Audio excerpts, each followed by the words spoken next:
That is very interesting. Let's try to break it down and maybe give a few practical examples. The first one that pops into my mind, if you record everything on the internet, every interaction you do, I'm pretty sure you can model a pretty standard and indicative algorithm of your CPU. Like how smart are you? In the sense, very practically, objectively. I mean, it's hard to put objective on top of being smart. What does it mean? Yeah. But you could probably build some models that deduct someone's IQ, right? In Probably one definition of IQ. And The- you can probably include that into Mazury so that you could apply to a specific position, showing off your 155 IQ, whatever it is. Yeah, at some point it's gonna be probably possible to build a score like that. We don't want to build scores because there is like so much bias in those scores that Why? when you build a model like that, this is just gonna put you into like one score of like how intelligent are you, or like just like putting you into a number. There's a huge responsibility on the creator of such score to like for this to be good.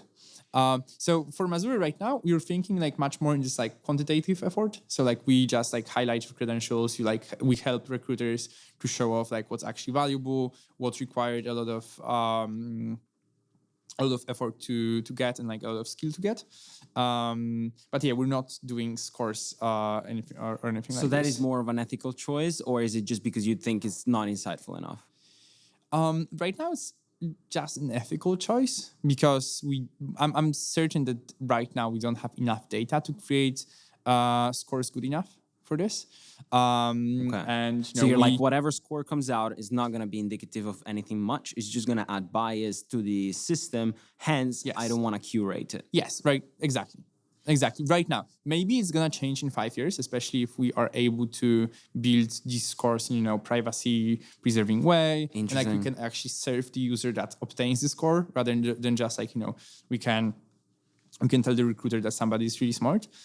I would love to build a system like that, but it's hard and it's a really thoughtful process. But you as Mazury, is going to be your responsibility to sort of go deep, dig into these models and try to understand which ones are high quality of output and indicative of someone's traits and which one are just fluff. So is it your job? It is. It is our job to create the content to the recruiters, and it's our job to make it useful. Sorry, does it mean that you are going to be in control of what someone can showcase about their identity? You're going to be able to decide what type of traits they're going to be able to showcase about themselves? Yes, this is going to be like a very opinionated part of our product.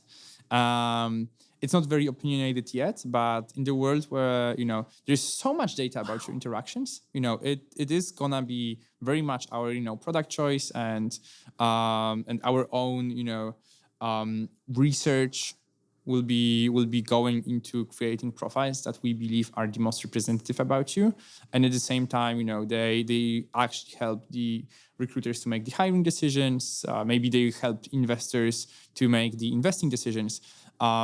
But at the same time, they will not get too deep into your private world. So what you guys are essentially is a sort of identity curator. Yeah, if we win, we will not only be like So first of all, we are aggregator. Like we create some sort of identity about your actions on the internet. We can do that because Web3 credentials allow you to query a lot of open data. And yeah, at some point when there is like too much data that we aggregate, we need to start curating this and actually make it valuable. Yeah. And so you think there's going to be companies that are going to subscribe to you guys because they align with your philosophy of curation of data, and then maybe your competitor is going to have some other type of company. Do you see a world like that? Yeah, definitely. Wow. Yeah, you have. So let's say let's right now assume that the vision that Web3 credentials are eating the world, and everybody holds like 100 different NFTs that represent them. They're like professional actions, etc. If this vision comes true, then in 5 years we will have to hire like a research team that does all the cool data analysis and data science and machine learning models about what pieces of this data is actually valuable and how do we filter out how do we filter it out through 100 million people. And yeah, like it's very much gonna be this like algorithmic battle, just as search engines like rival, right, like compete on just search algorithms. It's I like that term, that notion of algorithmic battle. Yeah. I think it's It's a new term. It's like a very much 21st century term. 21st century algorithmic battle. You guys are gonna be in the war, and I think it's I mean, it makes this sense. word was not in the Bible.